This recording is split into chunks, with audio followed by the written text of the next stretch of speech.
good deal by filling it right up to the Well, I top. mean, that's just the custom, the habitual thing, and once you get started and live with that custom, it's very difficult to get back. I'm really interested in changing customs. See, the custom and the habit and all that Yeah. stuff. So let's talk about that one. Okay. And let me start with this one, because these days, I don't know why, but I start to watch the sky quite often. Yeah.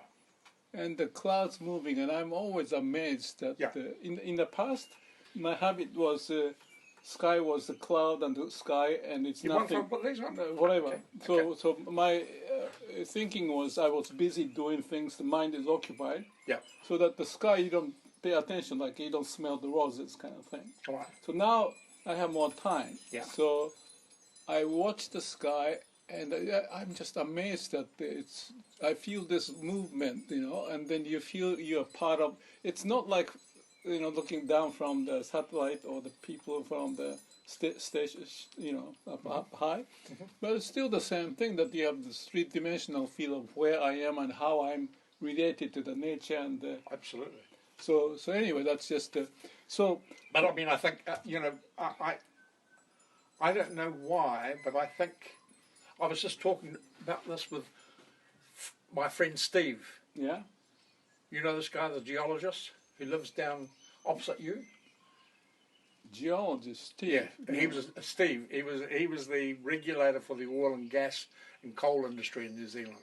I may have met him. He's a trained geologist. Yeah. We talk science, we talk religion. So it's quite interesting. Religion? I mean, that's good, because that multiple discipline make it more interesting. That's the three-dimensional kind of 4, 5, 7 dimension. Yeah, right? But I mean, as a geologist, I can't, because I did a geography degree and I did some geology. Right. Then I wasn't very good at it. Yeah. But now it's much more interesting to me. Because? Well, because I mean, I keep coming back to the way in which. You look at the world much more bigger on different dimensions. Is that what you're kind of implying to? I'm sort of kind of like I'm doing a kind of classical philosophical thing, right? Why? Which is about the beginning of the universe. Oh, okay, that's good. Right. Yeah, why not? The beginning of the human being or the solar system. Yeah, right. The beginning of Earth. Yeah, everything. And life. Yeah. You think, and continue right now. Yeah, and they say, look, 3.5 million years ago, right. Suddenly, there was life on this planet. But you said geology. Oh, because of geology. Okay. Geology, yeah. Okay. And I'm so when you come to look at the sky, it is for me. Yeah. When I look at the sky, a kind of magical. You do. A magical. When did you start to feel like it? Always. Well, I think when I was little. Everything is wonder, right? Yeah, true. And the flowers, and it's so vivid. And then we start to lose it as we get older, usually. But if you didn't lose that, that's I don't know what the trick you had, but usually mind gets busy certain things, so that you lose that. But you didn't, huh? Well, because as a geographer, it means your mind was fresh. Pardon?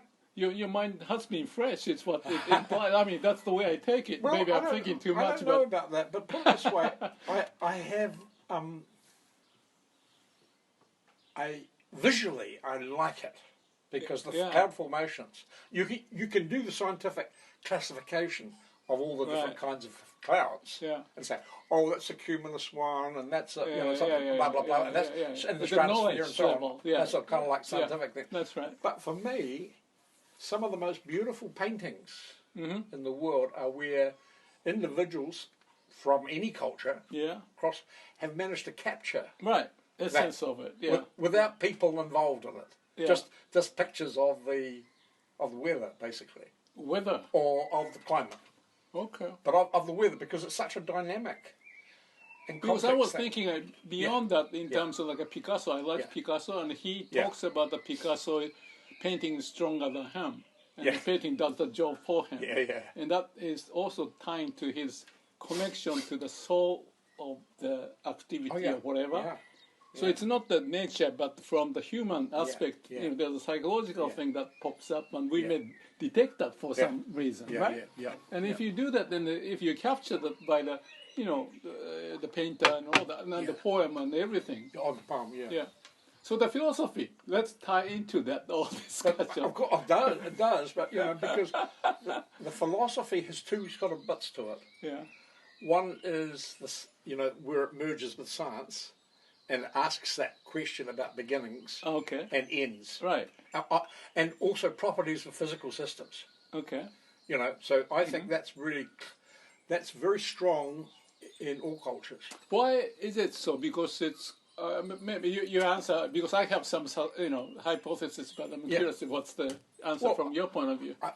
I'm just thinking it now. I mean, I'm not reciting something that I Is thought. Is it like the wonder of nature and why we exist kind of a feeling? I mean, if so, that's very precisely the sense of what the philosophy could be and should be, in my view. Existence. One, yes, of course. One is sort of like epistemology, knowledge about the world. Okay. And the other is aesthetic, which is right. One is the brain, and the other is more poetry kind of the feeling and all that. The poem of.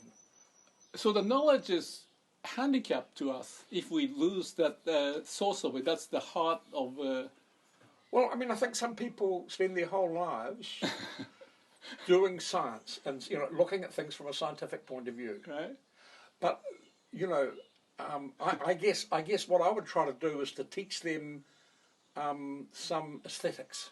Right. So how do they see? But Einstein got it, right? Because he was riding on the beam of the light, and he has the image of it. And Feynman, Richard Feynman, he's always talking about his father was telling that part is so and so, but the people think that they know because of the name, but that doesn't mean anything about how much you know about the bird. That's the kind of thing. So if that's the basis of scientific discovery, there's more of the additional dimension to it, and there's more energy or something connected to the root of our being, perhaps. Because knowledge is just a fake kind of thing in a way. I shouldn't say it that way, but we play with the words and then we get caught up in that one. Quite. But I mean, I think your view is very Eastern. Right. Yeah, I know. Yeah. And it's because it's a spiritual view. It's about essence. Yeah, but so let me talk about it, because one of the reasons why I thought I want to talk a little bit here is, like I said, after we talked, you gave me the book and I read the first chapter. Oh, yeah. And I went to the second chapter. Okay. The first chapter I skimmed through and, this guy talking about integration. Yeah. And the second guy was the Eastern part of it. Okay. With the American cooperating with the Eastern guy. Right. And I liked it. And really? And then I want to talk about it because first one is talking about the integration, but that sounds more about mind and the knowledge level kind of a terminology. Still, probably. And what I'm saying is that, okay, you can try it, but it's a Western way of trying. It may not be rooted to that feeling and all that, which is in the Eastern part that you said that I may have some of the relationship. And when I read that, and the key point that I picked was the 3 religions in China or Asia, Buddhism and Taoism and Confucianism. And if you go to China and the temple, they often have 3 of them together. Yeah. So the second paper was talking about the execution part of it. Yeah. How you live. Yeah. And for that, use the Taoism and Buddhism and so forth, but not caught up in the interpretation of this, but that the soul of it is to be the same. So there's a saying in Japanese, and I'm sure in Chinese, which says 3 teaching goes into one. So the Taoism and Buddhism, they come into, and the example is, they even have a picture of the 3 sages, the Buddha and the Tao, and they are tasting the vinegar. Yeah. They taste the same. Yeah. So that was the picture and the saying, and that was explained in the second paper. So it fit to me, and that's why this discussion, only 2 out of whatever 15 you got in there. Yeah. But I just briefly looked at it and I thought, oh, this is quite interesting. Oh, okay. But my feeling, it's really good that.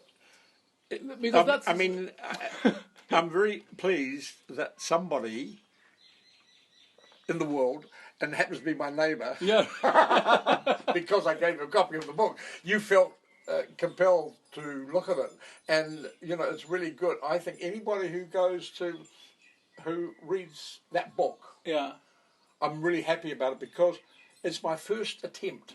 Oh, is that right? To talk about Confucianism. Okay. In respect to bringing two philosophical systems together. So let me tell you before you go further, and then I dump my thinking, and then we can go more with discussion. Sure. So in the meantime, let's see. I may have talked about awakening or the spiritual stuff, in previously, but this is related to the investment. Actually, there's a guy named Charlie Munger. I don't know if you know, but he's the investor with Warren Buffett with Berkshire Hathaway. Okay. And one of his wisdom, I call it, is invert. Invert, meaning that the people tend to go look at this way, but he goes the other way. Yeah. And if the way of succeeding investment is not looking for and this and that, but also making sure that you don't do the stupid thing. Okay, sure. So his famous saying is that if you know where you die, don't go there.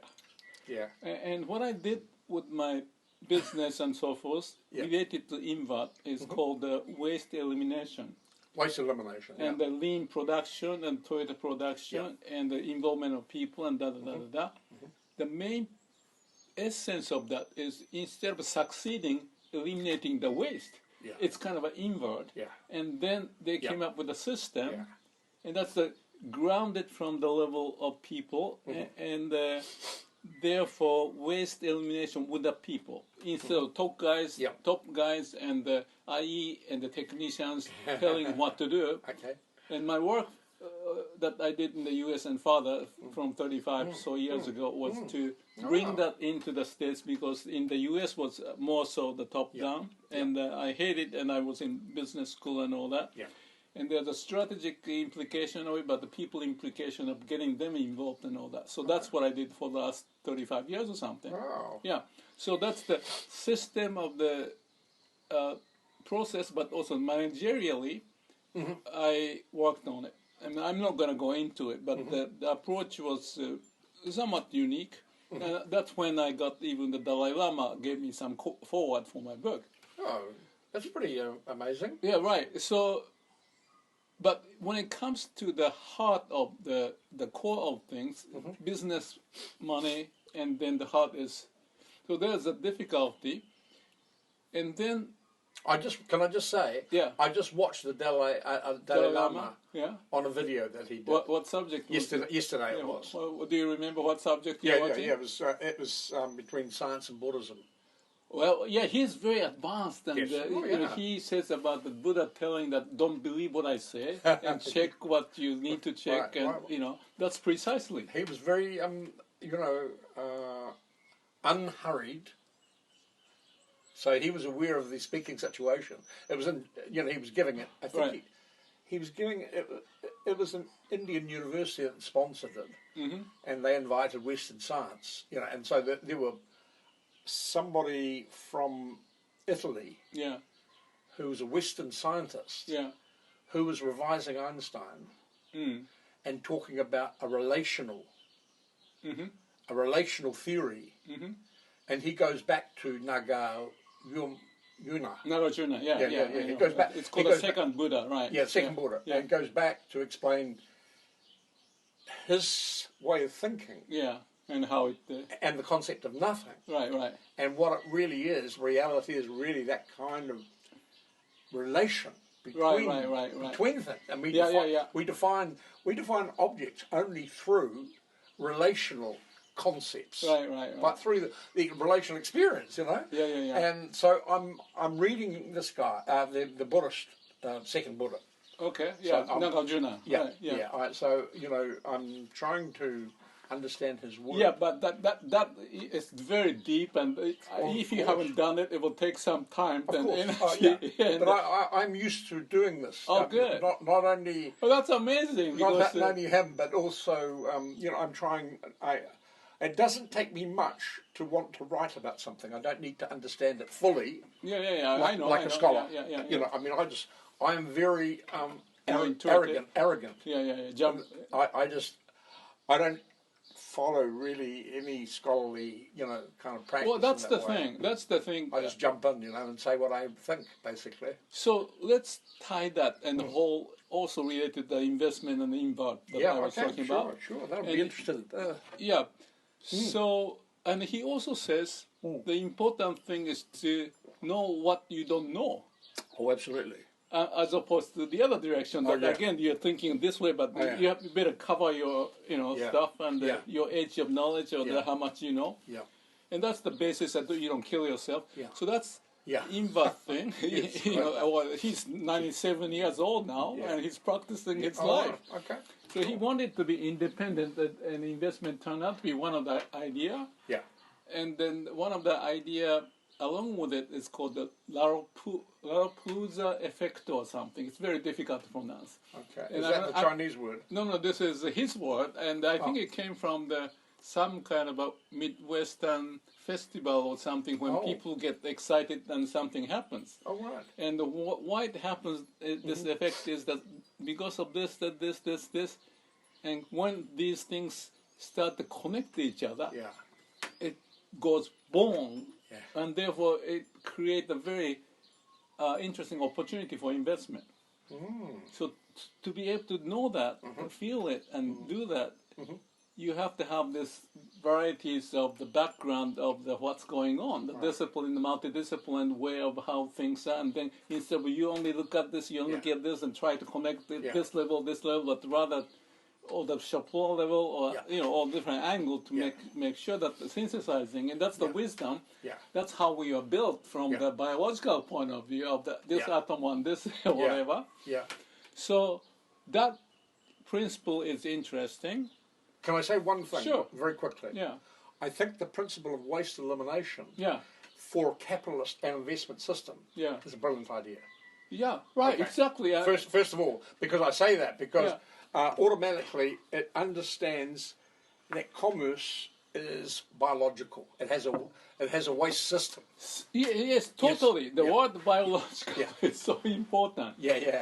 Because if we use the mind and try to live in the mind without understanding biological, that goes to the discussion of, there's a guy named Sapolsky in Stanford, he talks about human biology or something. Oh, right, okay. And he doesn't, one of the topic is the free will. Do we have free will? Yeah. And some of the example he shares is an interesting one, that when you are sitting on the hard chair and you are the judge or the whatever the judge, let's say, and you tend to have a hard decision because you are sitting on the hard chair before. Or if you are eating lunch and after, then your bias is to this way or that way. So you think you have a free will, but because of the condition of biological impact of how it may affect the hormone or whatever, who knows what comes out like that. So back to the Laropouza, and then I was also thinking from the waste elimination, what I did was to check the top, middle, shop floor, this department, and then figure out where the bottleneck is. So I'm getting used to it, because people tend to only look from their point of view, but I'm free electron or the neutron to go through the organization, so I can ask any question, and when I spend time, one day or even less, I can figure out what may be wrong, because if they are open to share, I can dig into it without knowing anything, like you said. We don't have to have expert knowledge, but if you ask the right question and capture the essence of and then look at this angle, that's the check and balance and make sure that then I, like a doctor, but the multiple discipline doctor kind of situation. So Laropouza is one about the investment, but I was doing within the organization to find the essence of something wrong happening. In this human interaction and the discipline and the narrow-mindedness and the managerial framework.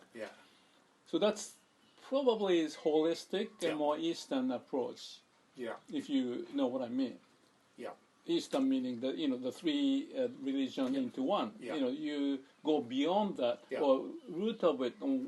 How do they merge together in this instance and in this life, and how can we do instead of the theory and the knowledge working by itself without the understanding of what's going on. But we have to have that connection, to it, especially when now things are changing so rapidly. Sure. So whatever that you do with the philosophy and how you're working, it has to have the reflection of what's going on. Absolutely. And this the prosa or the bottleneck idea is kind of like finding the essence of it from the multiple point of view. And then I was just talking 3 minutes before I came here.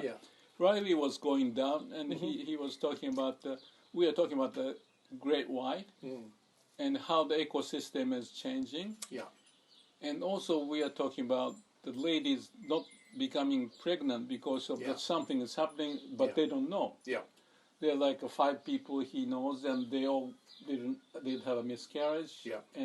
And that's also part of the reason could be multiple things captured together can create some kind of a unknown effect that may not be picked up easily. Undoubtedly. So AI is hopefully to work on that, because AI have a capability beyond the human to, if you have a data of this and that, and then synthesize it, because that's what they're good at. So that's another story. But the bottom line of that is, what will be the bottom line of that? I'm stretching now. From the philosophical point of view, and we're agreeing about this synthesis of the key issue, and also the reality-based solution that has to come, instead of the knowledge-based solution without the reflection and application. So I think that's the basis of your challenge is, and you're looking into the Nagarjuna and all that, and East and Western, and your seminar and all that, and especially you're talking about the philosophy and economy or whatever. So it's getting quite interesting, relating the investment or the judgment process and, all that stuff. I think, but it's becoming more and more difficult to, because of the multidisciplinary approach, to be able to synthesize and the ability to be able to do that. But I think you need to push in that direction. Well, I mean, this is the thing. Wow, isn't that amazing? Those 2 birds just went past there. You like both. Which kind was that? Was that the tui? Both tuis. Oh, really? Together. Straight through the birds swooping through there. Yeah, right here, right?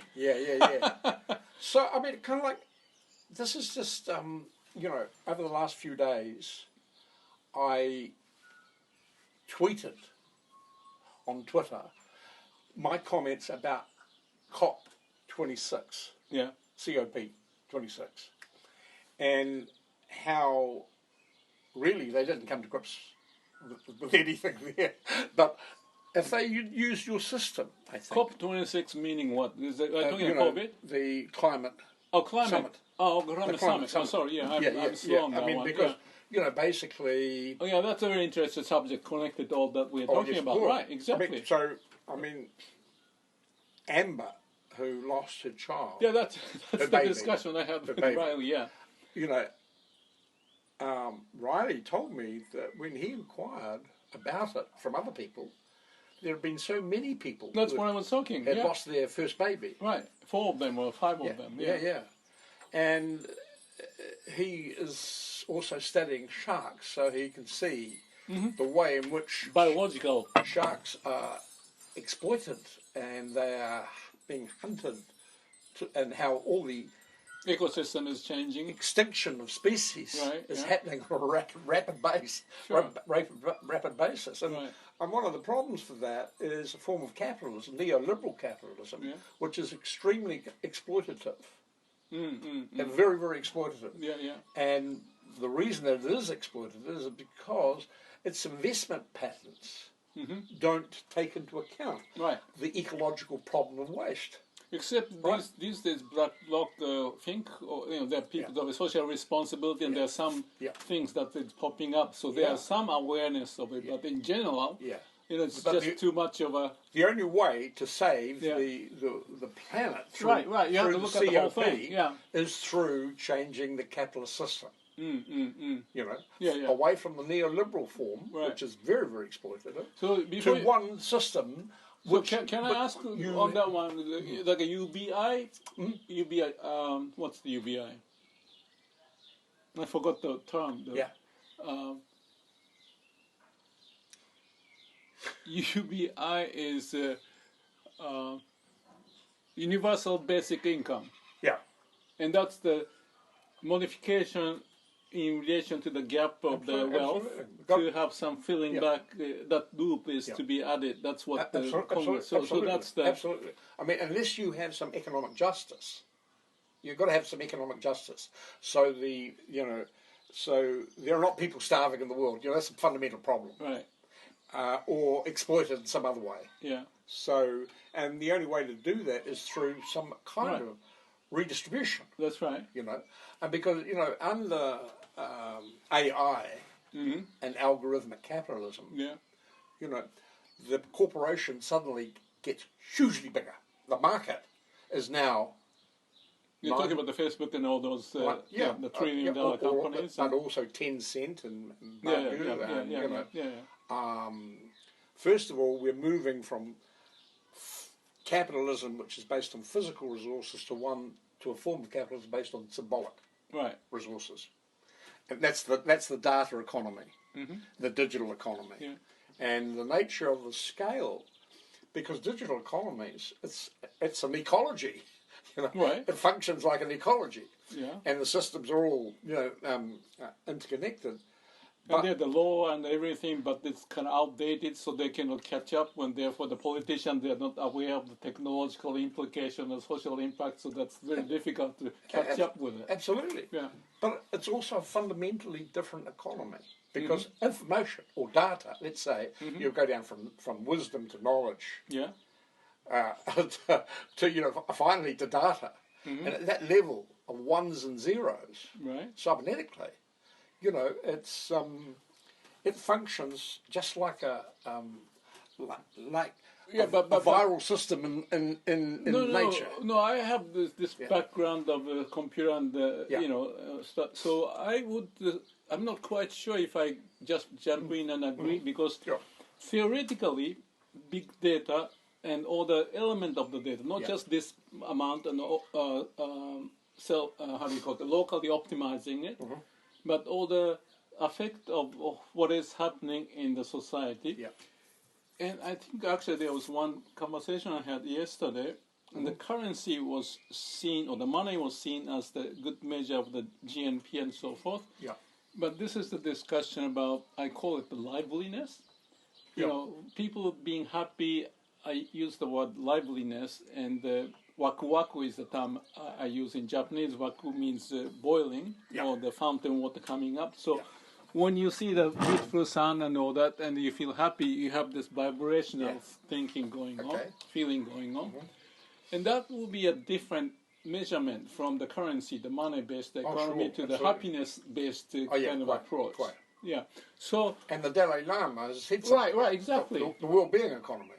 The well-being economy, healthy economy, right? Yeah, where it's judged on the quality of life and well-being, right? And people's well-being, and may all beings be happy. And happiness is the ultimate result of because that. we are interrelated, and some of the Buddha's Sutra talk about the interrelationship of everything else, and how it happens. And that's what But the AI can, if you design it, depends on the engineering part of it. But not just this area, optimizing, local optimizing the financial system. But if you have the whole linkage of the, like a World Economic Forum, they have this connection of this and that kind of AI at the higher level, then this impact comes out as a negative impact here.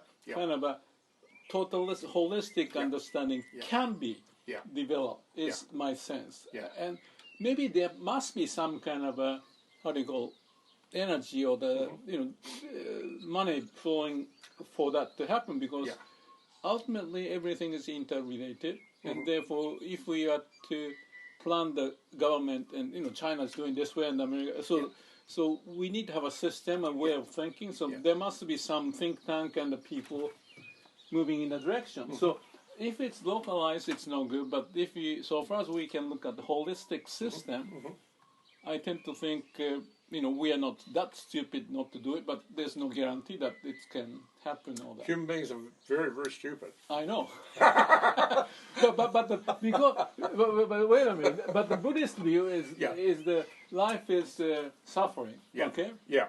everything is impermanent. Yeah. And they talk about no self and the nirvana. So there's the four key they talk about. But the point of it is that the stupidity bring out the suffering, and that will be the impetus or the starting point that I need to be awakened or enlightened. Yeah. So that's the spiritual end of it that I have been interested. Yeah.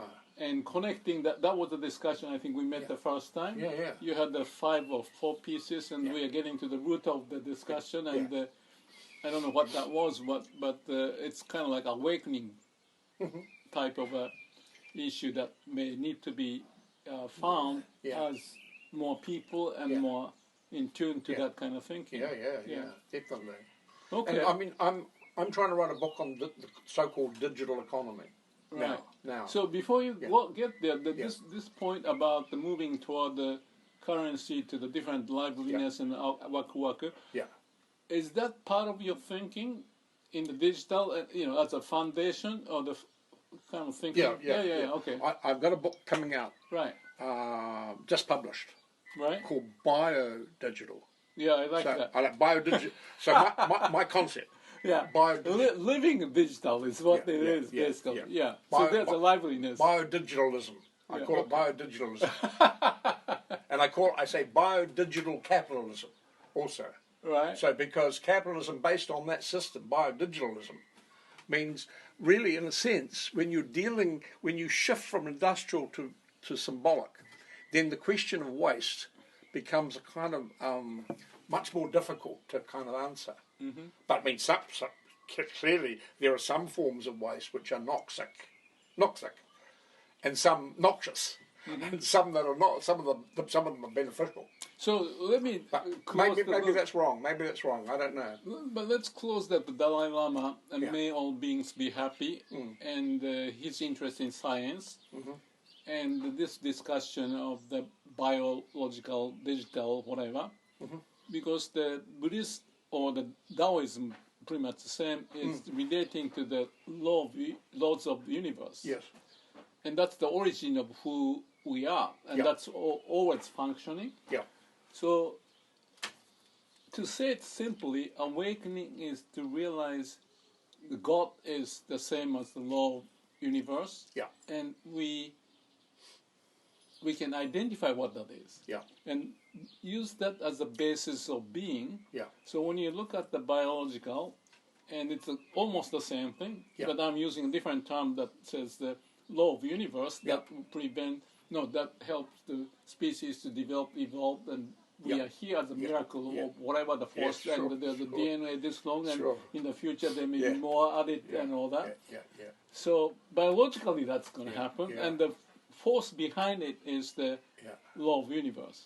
Yeah. That's the essence, and I think Buddha's awakening or the Taoism is rooted from that basis. Yeah, sure. Well, I mean, this is the thing. I think that Buddhism and the relational theory of quantum physics are like that, the same. Yeah.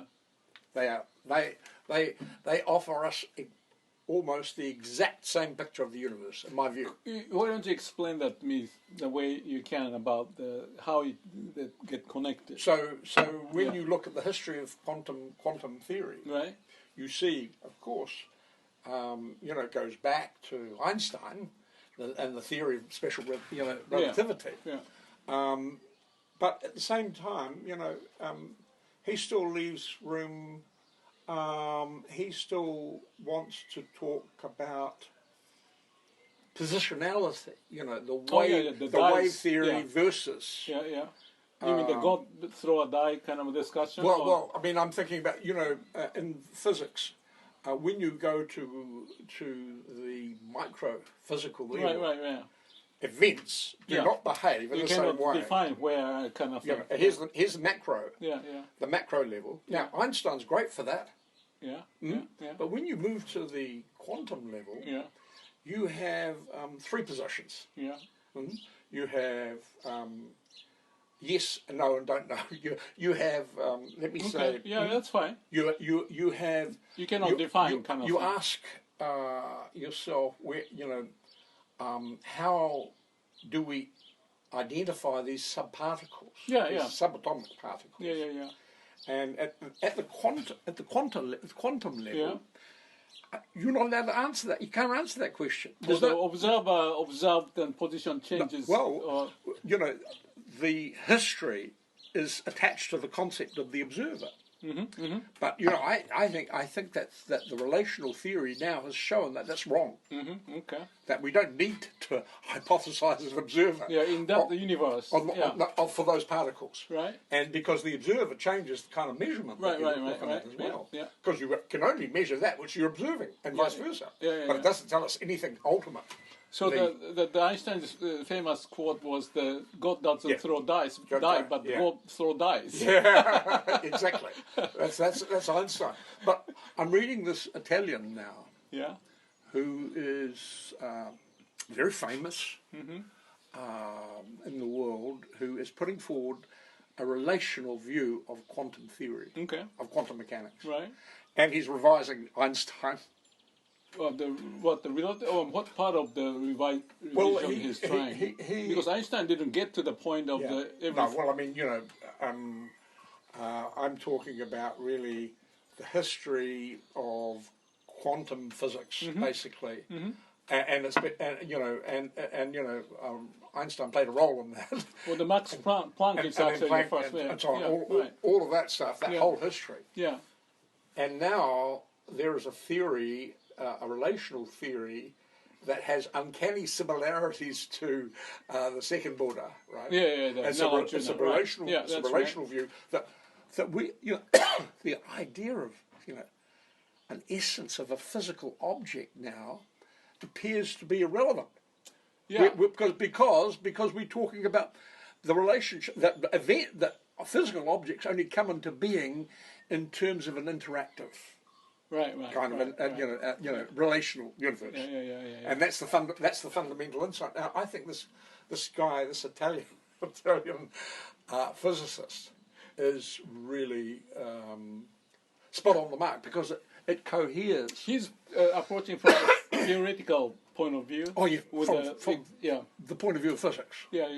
So, he's... So what's interesting about Nagarjuna and Buddha's case is just, if I can relate, I can say it this way, awakening, I said, was connected to the understanding or connecting to the law of the universe at the fundamental level. So that opens up the new dimension, and the knowledge and intelligence cannot reach it. So meditative or the awakening experience, they often talk about the subatomic level of the vibration. And that's one of the exercises of the meditation that I do, the vipassana. And that's one of the awakening experience I had.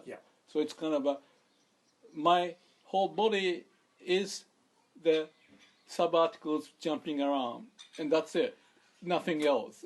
And that's the foundation that and then when it happens, like a La Prosa effect or the bottleneck is going beyond, because the mind concept doesn't work, and therefore this new reality, experiential wisdom is identifying you being that instead of the concept of me and this and that.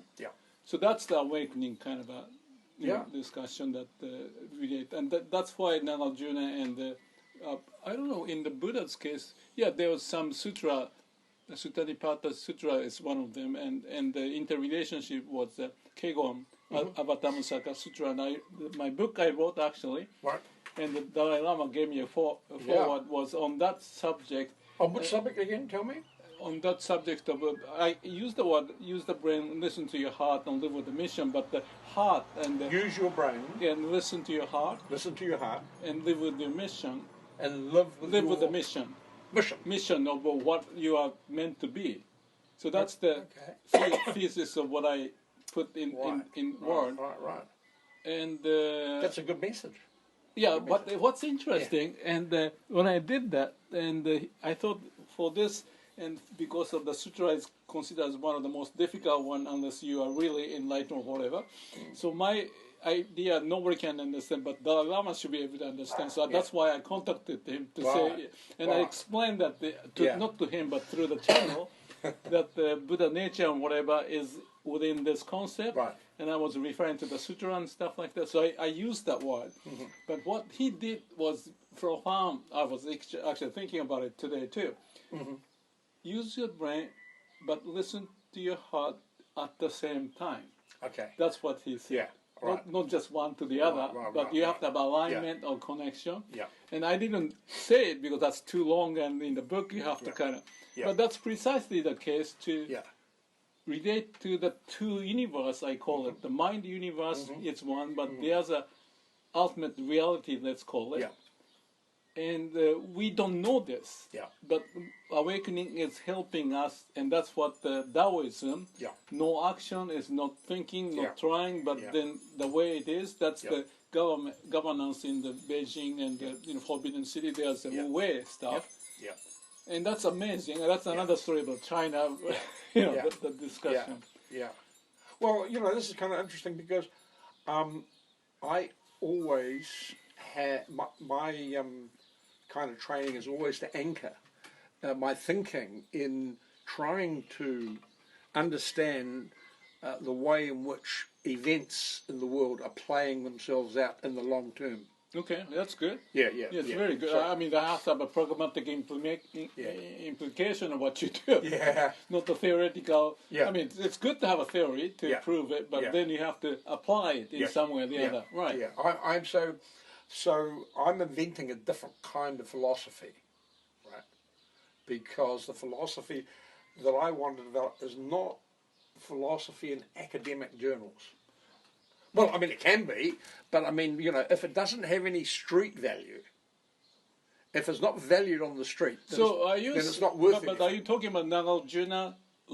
But plus this Italian guy can mesh together.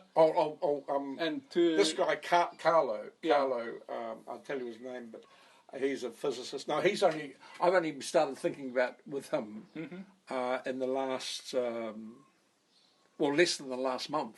So you found his thesis or the book or whatever, and you contacted and you start to engage him in this discussion, or you're just reading still? I'm kind of at that stage. Yeah, now, okay, right. But his specialty is science, right? Quantum physics. Quantum physics, right?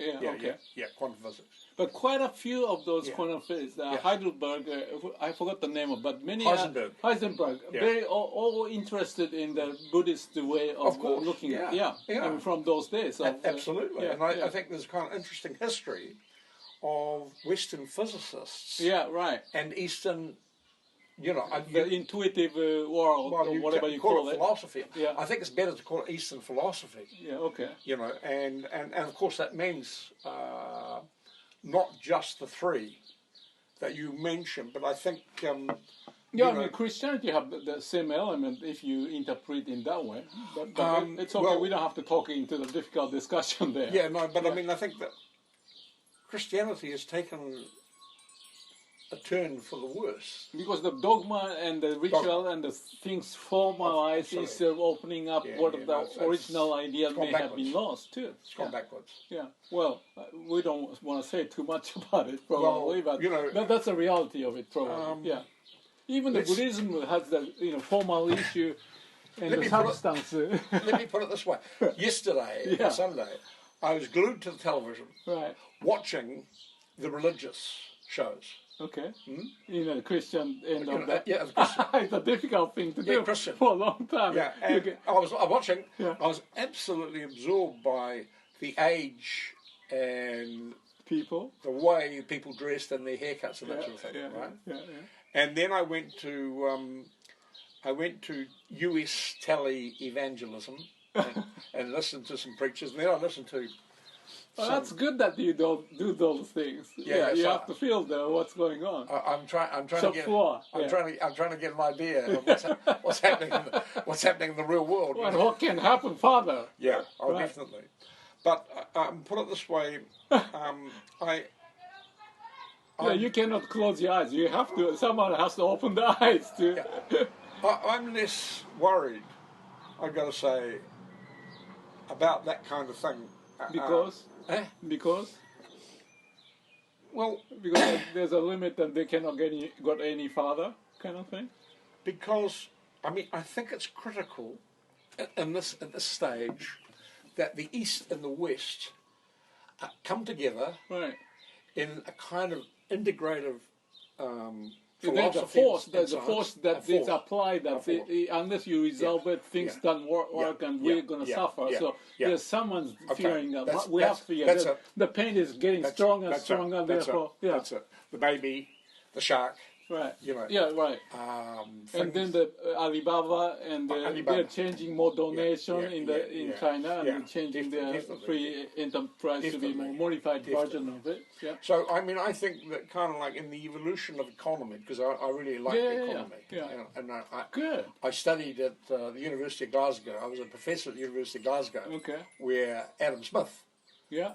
Was the professor of moral philosophy. Okay. Right? That's where he was. You still feel.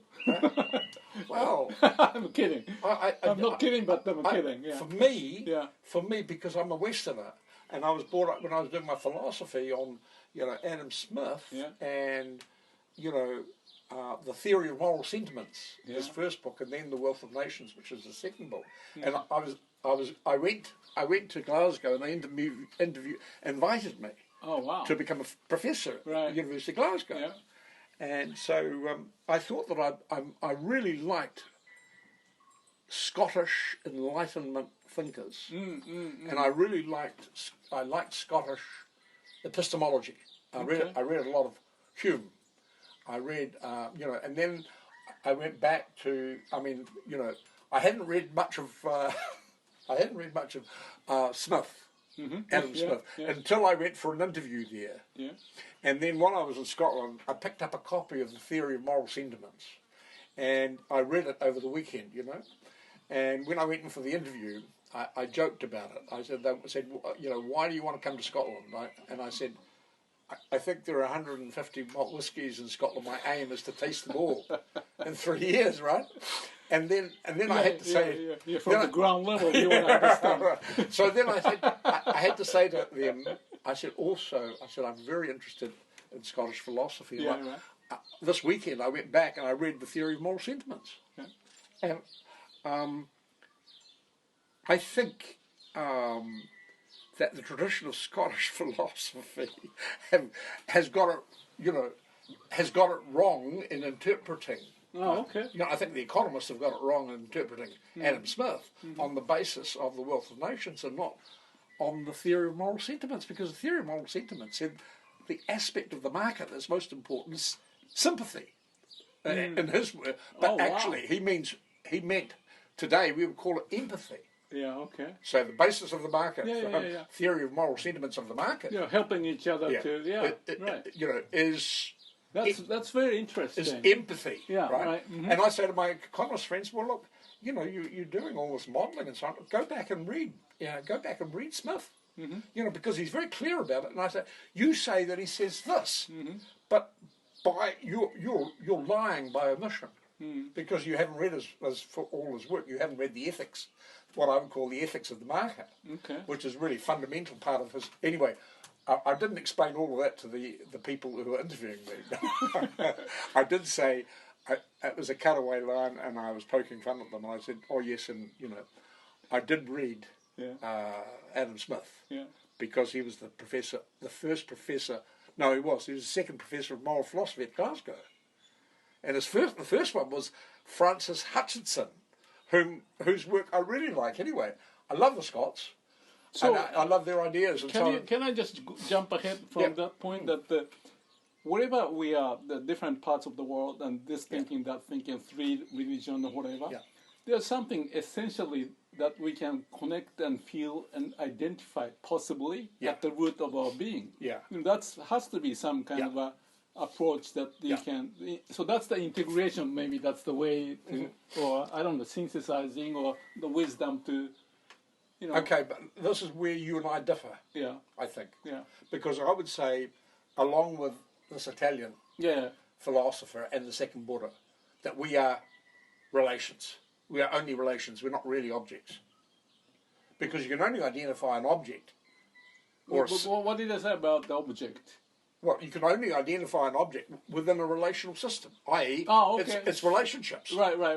Yeah. I don't know how many times you want to triangulate all the objects in the world, but you would have a very, very complicated system, which I'd call ecology. So that's the basis for, and that's also the basis for my bio-digitalism. Well, but I thought we were talking the same thing. That's the law of nature prevailing. Right. In the ecosystem or biology, which is a complex system, but what's the point that you see there may be a difference? I think the difference is with the Western individualism, the individual. Right. They don't understand. That from the Descartes and all that. The individual doesn't exist here outside the system, outside the social system. It is a relation. It's only a relational kind of position. Yeah, I study like a Meister Eckhart. I don't know if you. I have never studied him. Yeah, but there's a Christianity in the same tone, and there are many of those that maybe not as famous, but they are often punished by the Vatican and so forth. Yeah. But there's some element, the roots there too.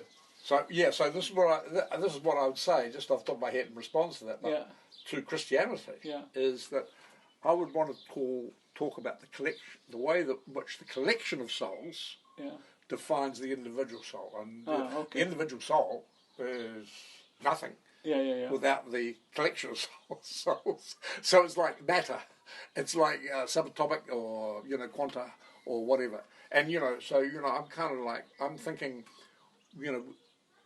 information physics, I think, is a really good model for looking at society and looking at economy.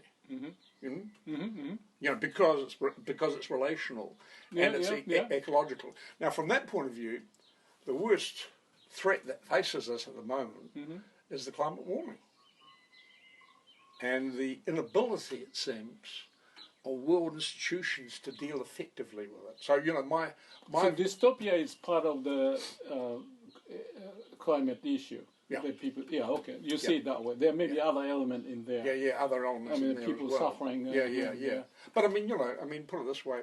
I was joking with a friend of mine who's a very important philosopher at Oxford. He's an Australian, and we haven't talked for a little while. But I said to him that really, with COP26, there were a lot of pious words made. And there were 200 people, lobbyists from the coal and the mining industry there. Yeah, it's a residual of Paris. Capitalism. They're trying to massage the narrative. And that's the threat of the whole thing. And I said, how do you deal with that? I mean, your voice and the philosophy. Well, I think first of all, I'd say. What I tried to say to him is COP26 faces a singular challenge, right, which is the Australian mining industry, which is a $200 billion a year, versus COP. How much money do they have? So these people here can subvert it, but how does the carbon credit and all that works in that industry? I mean, that is supposed to do something, right? About it is, the magical 1.5, and it's a process of elimination of waste, also. Yeah, sure. So we touch bases on that one, but I do think I'm very cynical, but at the same time hopeful. I like to be hopeful about the prospect that we can, as a collective species, develop the stewardship necessary for leaving this planet, in the best pristine fashion before it collapses into a bloody black hole. And that might be. Well, let me see. They say we're halfway through the cycle, about 7 billion years. And we've got about another 7 billion years to go. Well, that'll see me out anyway. Okay, well, maybe we can finish this discussion today with that one because that may be a good part. But before that, what's the word that Jung talk about? Collective unconscious. Collective conscious. Collective unconscious. Unconscious. Yeah. How does that fit to this? Perfectly. Yeah. So how do you? I mean, I think that Jung. Yeah. Most of his sources were Eastern. So he came out of a tradition of German psychology, not only the split with Freud, but even before, that go back to the first translation, the first European translation of the I Ching. Really? Yeah. Yeah. So, yeah, I know. Schopenhauer, there are lots of people who got interested in the Eastern. I mean, this is the thing, the guy who translated it was a personal friend of Jung. Oh, wow. Yeah. So the Daisetsu met the Jung, Daisetsu Suzuki, so I heard a little story about it. But so Jung's friend went to China as a Jesuit to convert Chinese to Christianity. And on his deathbed, he said, I went to China to convert to Christianity, but I converted. Instead, I converted to I Ching. Okay. And so Jung understood that, but his concept of collective unconscious, I think is absolutely, I think it's a brilliant breakthrough. Yeah. You don't go into like a Eckhart Tolle. You don't know him, right? Yeah, because yes, I do. He used the word. He's an American. Pain body. No, he's the German. Oh, is he? Okay. But talking more about this being in the now and connecting to the awakening and all that stuff. So maybe there's a moment that we can talk about those esoteric, Buddha's awakening or the Eckhart Tolle, and because the more and more new people, the young people are, looking for their solution in their way. Yeah. Well, that's the thing. When I was looking around, when I was a student, right, I had a friend who, used the I Ching to, No kidding. Yeah, to do, and also I read some of it then, and I also just tell me briefly. I mean, I still, from the scientific point of view, how do you explain that? Because it's the. There are various kind of like, if you're asking for a scientific principle, I mean, people have tried to put their finger on that for a while, but, I mean, I think synchronicity is one concept, right? Yeah. That you'd have to talk about, and the fact that I'm not sure what the word is here, instantaneously, instantaneous. When things happen simultaneously. Unknown force of the universe. Okay, that's getting more interesting. and there are other principles, but I've got to say, I was looking for, I read all the works about gurus who came to California to establish the therapy culture. Yeah. Hippies and everything. Yeah, hippies and all the new age. It was not just. Okay. It was not just Eastern guru, particularly Indian ones, but also it was people who discovered Zen Buddhism. Yeah. In their novels. Catcher in the Rye. Yeah. I don't know whether you know this book. Yeah. But also all his other. He was writing for the New Yorker in 1945, and this was the layering of the Esalen Institute. Yeah. Okay. The therapeutic. Yeah. And you had Fritz Perls. You came across from the German analytic psychologist, and you had Indian Buddhist thinking. You had Zen Buddhism. Yeah. Because the authors of some of the most famous, I think, novels of the 1970s, and Jack Kerouac, you had people who were influenced so much by Eastern culture. I mean, the Beatles were. Yeah. True. Of course, the Beatles. I mean, popular music was. Yeah. I mean, people were smoking, weed, and and they were also taking LSD and various other things, And I think that culture, that therapeutic culture in California, is extremely serious about it. And and about the concept, now, living in the now, which is passed into the English language, which kind of like comes out of the Eastern tradition actually, and it's kind of like a mixture of all of those cultures happening then. Yeah. And I think, so I was going to write a history of the human growth potential movement as the basis for my PhD.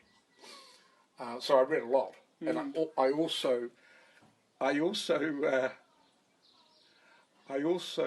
went into various therapeutic communities. To experience it. Wow. Yeah. Like what? Just one or two examples? Have you heard of the co-counselling movement? No. Okay, co-counselling. Okay. And, that was about, individual people doing it, non-gurus, right. non-guru science. And, it was about giving what you and I are doing now, which is giving somebody free attention, and they and it's an equality as well. It implies an equality, which is... Where does the auto-suggestion and those idea comes into this discussion or not? Yeah, sure it does. Yeah, okay. Right. We can leave it with that for now. Absolutely does, because, the religion has lots of elements like that. Oh, yeah. Yeah, definitely. And I respect that. Altered space, state of being, right? And I think, I'm very, very interested. I wish I had more time, because I'm very, very interested in the history of religion. And, so human species, are built in such a manner that we all want to explore every which direction. Yeah. So this can happen this way, this can happen this way, this. And then I don't know if the survival of the fittest, but somehow we choose, and then they keep going, learning the process, and so far so good. Yeah. That's the way you see it. Well, even though suggestion and all sorts of attempt of doing lots of things can be, not so good, but that's part of the equation, right? Yeah, sure, part of the equation. Yeah, because that's who we are. Because, see that bird oh my God, those are different birds, those ones. Which one? I'm not sure what they were, but somebody said to me today, he was an insectologist. Yeah. He breeds insects. Right. And he lives, just down the road from us. But he's... There's a guy in the Thames who is like... Elon, I think it was his name, but he wrote so many books about the biological... Insects, or insect or anything. All right. Maybe we should go see him, because I have... anyway. I think we have here, on this little mountain, we have the basis of a very interesting little group. Well, it doesn't have to be little. Meaning what? Well, I just think, where people like talking to one another. And, but, You mean us, ourselves? I feel it, because I meet people here and there. It happens spontaneously. Yeah, spontaneous. I think it's great. Yeah. I really like it. And, I tell you just briefly. Yeah. This happened only 3 days ago or so. I like that around the corner from my house, there's this kind of nice area that I go. So I met this woman coming this way, and I told her, I feel so great today. I feel so transparent or something. And she started to get understanding of what I'm talking about. And I said, you know what I mean by being conscious of unconscious? Yes. And she's getting it. So we had lots of fun discussion. Yeah. Well,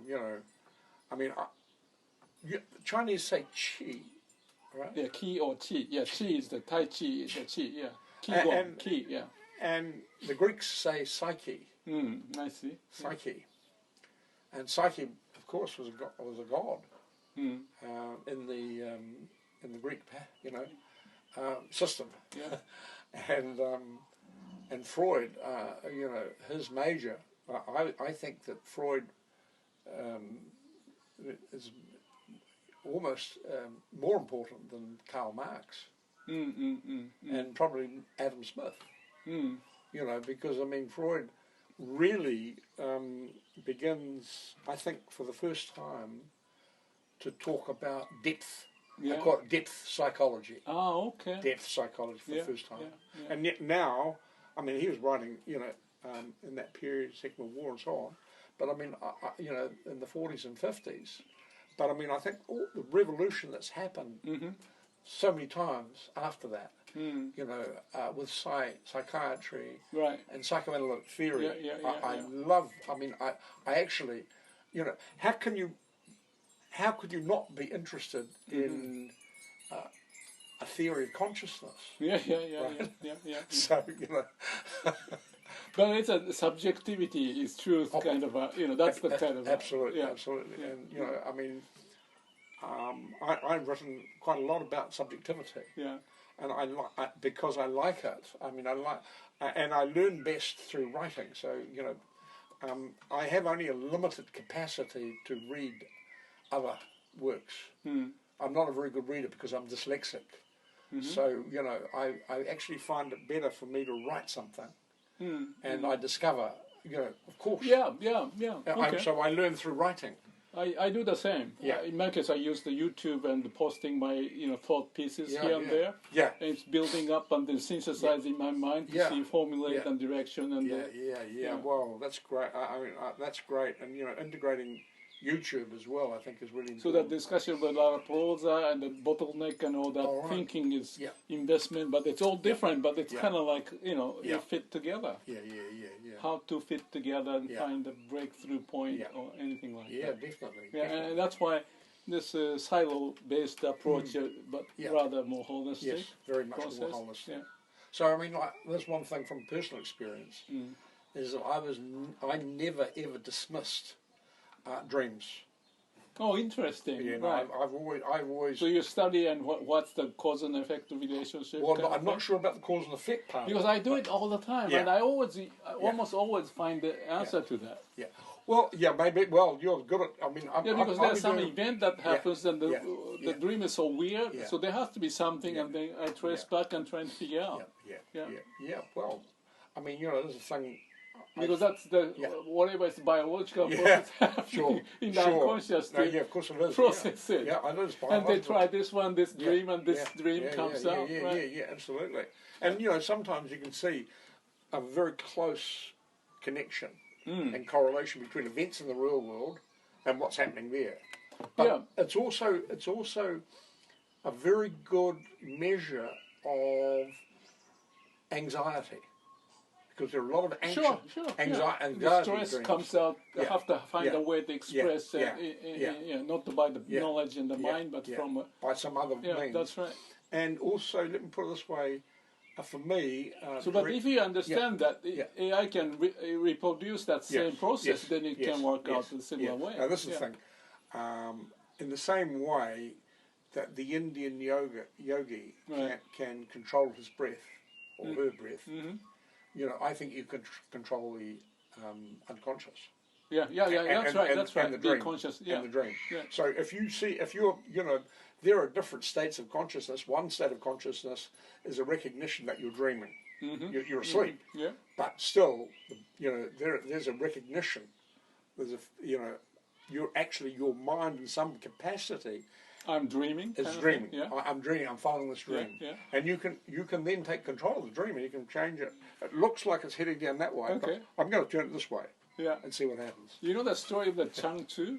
No, I don't. You don't know the Chang-Tzu? He's like with the Taoism, Lao Tzu, and his discussion about the dream is, I had a dream, and in there I was a butterfly. Yeah, all right. But wait a minute, was I a butterfly dreaming me as an individual? And I like that. Brilliant. And one of the discussions I posted on the YouTube was, I'm here, but I see me looking at myself. Yeah. Or am I the God looking at me? Or something, I look at the sky and I see someone looking at me. Yeah. And then you're free to look from different directions instead of confined to this and that. Yeah. That's a very interesting process. I realized that.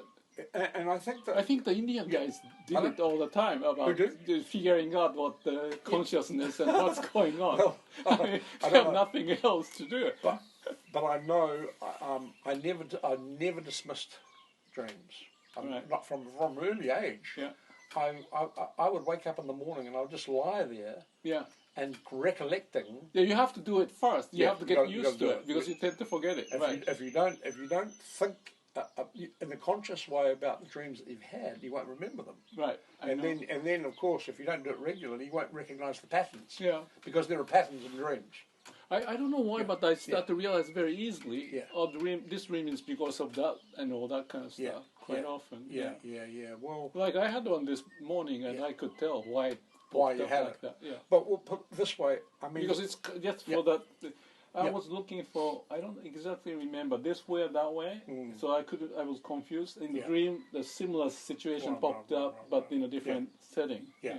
So I can see the relationship. I see it as a source of my creativity. Right. Okay. Yeah, because that touching, and that's the being conscious of the unconscious part, which is less, much more than the, the superficial part of the brain. Absolutely. I mean, this is the thing. That's the fun part of it.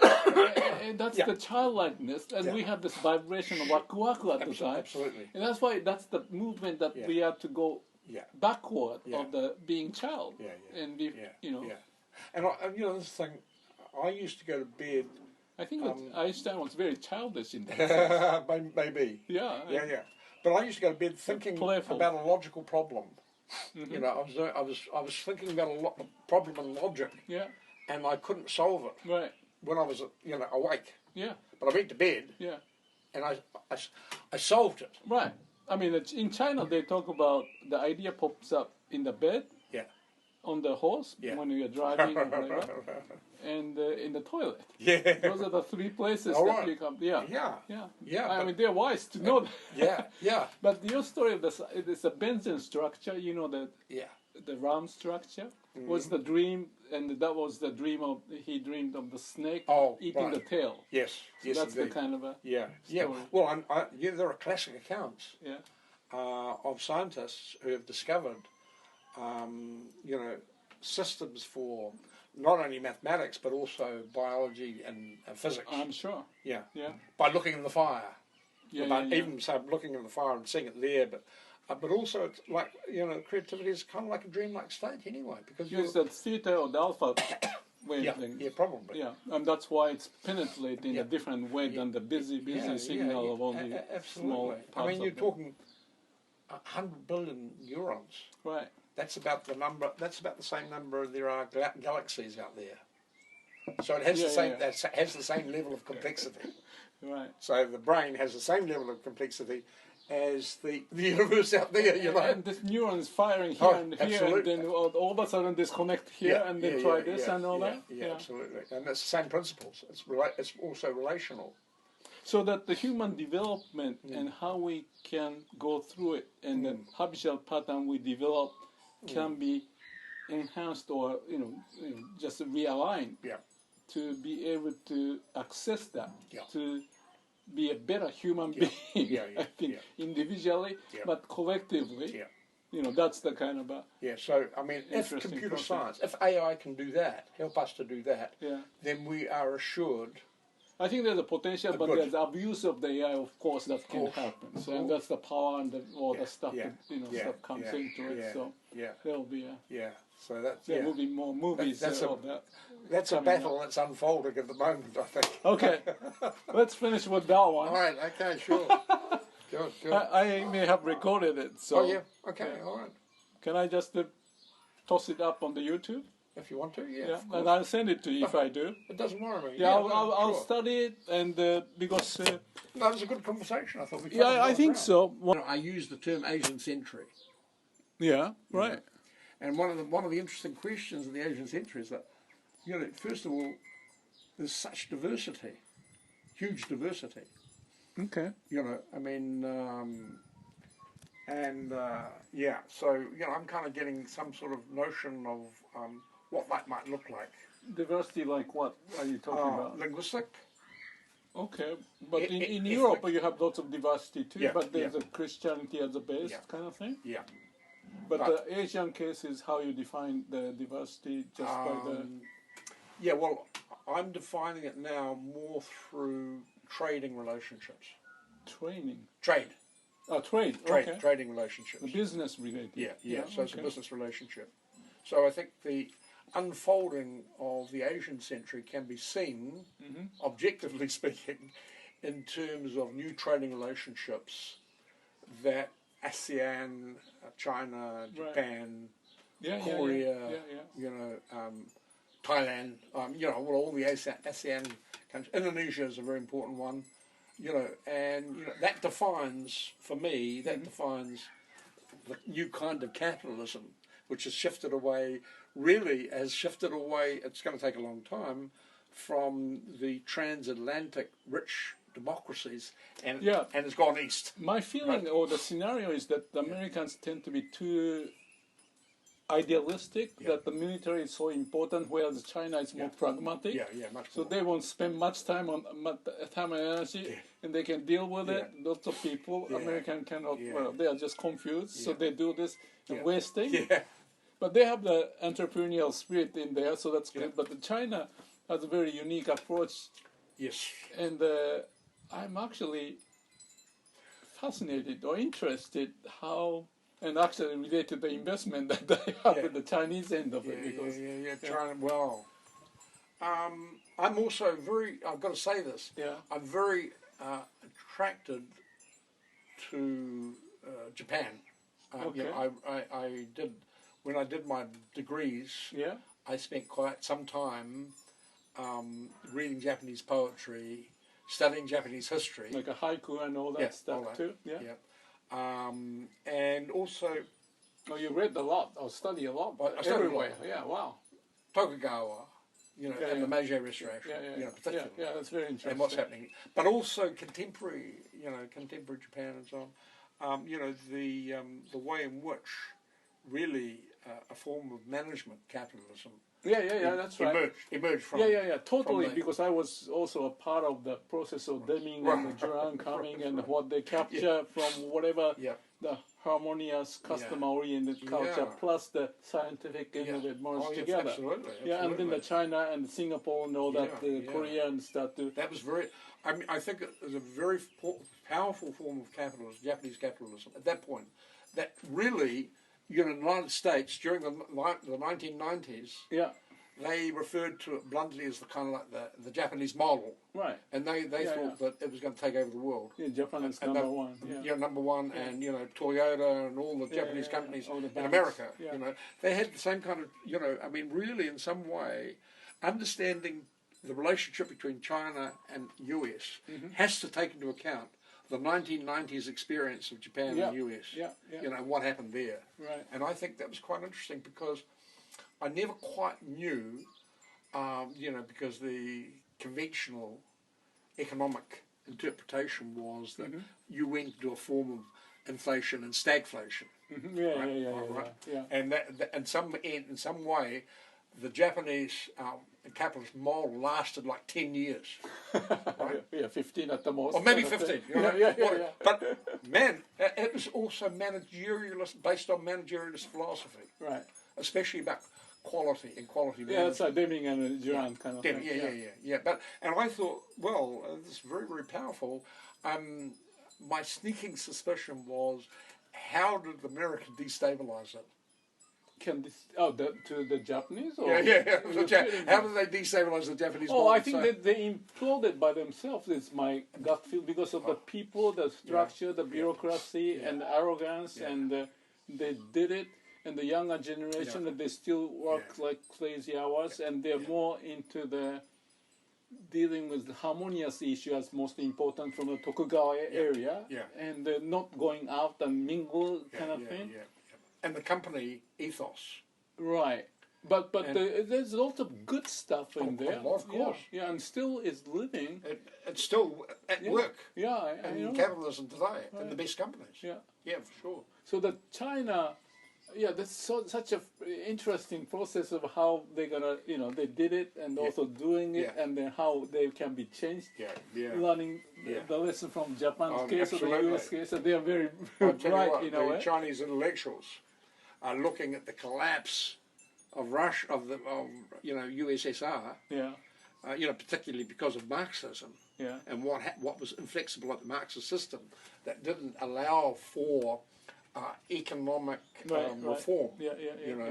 And so they looked at that and they said, well, we don't want to be in the same situation as as USSR, or Russia, right, even now Russia per se. Yeah. And so they learn from that, but they also learn from America. We don't want to be American either. The global financial crisis in 2008 was such a destabilizing moment of the world capitalist system that we nearly permanently went under. Right. Nearly permanently went under. Yeah. And now with Evergrande, you know, 300 billion. Yeah. The same kind of Lehman Brothers notion of the capitalist system reaching another cybernetic crisis point. Right. You know, everybody's thinking, now, are we going to experience another crash? Yeah. What's your answer? That's a good one, and I don't know. But okay. I'm not studying deep enough to give any answer to that. Right. But I kind of like Chinese because of my Japanese learning a lot from China, and I met many people at Stanford, very nice. All right, wow. But at the same time, this is a little side story, but there's an MIT professor here. I don't know if you know. What? Yeah, MIT. She's a professor. And we had a discussion a few days ago. Oh, wow. And one of the questions I asked her is that in the past, Chinese people come to the States and study, and they are very bright, and they tend to go back. But these days, they are staying in the U.S. longer or something. All right. And that indicates something that things can be changing. But because America is such that I want to depend on China to bring out the new insider approach, helping and learning with each other, because America can't be too arrogant to think we are number one. Yes, of course. So that's the kind of a situation. And that the collective unconscious plays a really huge, important role in that. You know, I'm thinking about, you know, Donald Trump, the kind of classic narcissist. As Freud would say, narcissist. And he looks in the water and sees a beautiful human being. But he doesn't realise it's him. And then 40% also think the same thing. Exactly. So you know how it evolves. I think I'm going to say. I mean, whether there is a crash or not, and of course we know in the past there have been many crashes. And we know it's part of the psychology of the system. The cybernetic. Particularly the digital financial system, you know, and because you have to talk about the coupling between reality and those, that algebra that appears on screen that people read to say, oh, the stocks are going up today and they've been up there, and so on. But this is the thing, I have a problem whether there's a crash or not, and I probably think there will be some sort of. I mean, it's part of the some bubble, some bubble, resolution of that bubble, some adjustment. It may not be a huge crash. It depends on whether we've learned anything from the last one. Plus how long in the next 10 years, 50 years, what China will still learn from that kind of thing. Yeah, absolutely. So that's part of the learning and make a mistake and coming back to certain new way. So, but I was going to say this. I think. But because of the information and sharing and all that happening, and you're talking and everybody's talking, so there may be lots of knowledge and wisdom to help us to move in the direction. Hopefully, and I think the Chinese capitalism and Chinese system will spark a new kind of dynamism. With the US, particularly, and also European impact, and Europe, of course, the connection that there is. We will see. This is the thing. We will see unequal growth rates. At a time when we really need to criticise the concept of continuous growth. We need to at least entertain the prospect that. The industrial economy is what has caused the problems we experience now. And is there a form of digital economy? And I think there is. I call it biodigitalism. Biodigitalism, which does not have the same problems. And I think the world can evolve a system. So I'm quite hopeful in that direction. Let me just throw in something that triggered me to think. Elon Musk was talking about his relationship or whatever to Biden, because he was not invited when the Biden invited all the big. I only read this recently because I'm not interested in checking all that stuff. Right. So that in America, this political, the union and the Elon's company is not unionized. So the Biden only, GM and the three of those major companies, but not the. So the Elon Musk is kind of pissed off, and the Biden doesn't get it, kind of thing. Oh wow! Yeah, and I thought that's a sad story. Can be really thick about I these know. things. Yeah. So that's one. Yeah. It's only like 3 days ago, or whatever. But in the meantime, I checked Elon Musk quite often. He is so much interested in China in terms of what they can do, and he couldn't believe what they have accomplished and all that. Yeah. Well, I mean, I'm looking at. So that he's very China friendly, and the big factories and all that, and he opening up the licensing, and so that they can copy this and that, and thinking of the big picture, and connecting with China. And Apple has most of that, or all of the iPhone is done in China. All that kind of stuff going on. Well, so that tells the pragmatic part of how the equation is, shifting, or the forces moving. Well, they are shifting, without a doubt. Without doubt, right? Without doubt. I mean, and I think this is the thing. I mean, we can see the evolution developing in this kind of way. I think it's market related. It's also trade related. That's why I talk about trade relationships. Right. Yeah. And certainly, the global economy is going to focus on Asia and the trading relationships. There's no way out. That's happening already. Yeah. And I think. And even though they put $1 million for infrastructure, but it's infra instead of not being able to export anything, probably that for the sake of the money. But I mean, China's capitalism, its system, and particularly its relationship with the ASEAN. Countries, right, sure. Which is really important. Yeah, 50%. Lots of Chinese people are around there too. Indonesia and Malaysia. The diaspora, the Chinese diaspora. Yeah, I mean, 25% of them speak Chinese or more. And they are very powerful. And they're very powerful. Especially when you talk about trading families. Right, like Zaibatsu. That's right. In Japan, but. I think that we will see India eclipse China. Yeah. Meaning what kind of a? In terms of GDP per capita, the normal kind of economic. Okay. And I think in terms of trade outputs and that sort of thing. Really? Yeah. I mean, it's still two very dynamic, countries growing in excess of 6, 7, 8%. But I think that. India will pick up. India will eclipse China, and you've got the Indo-Asian. Because of what force? Because of in India what? I mean, they're kind of chaotic country, right? And they argue a lot, and nothing gets done. And the Chinese are more pragmatic and.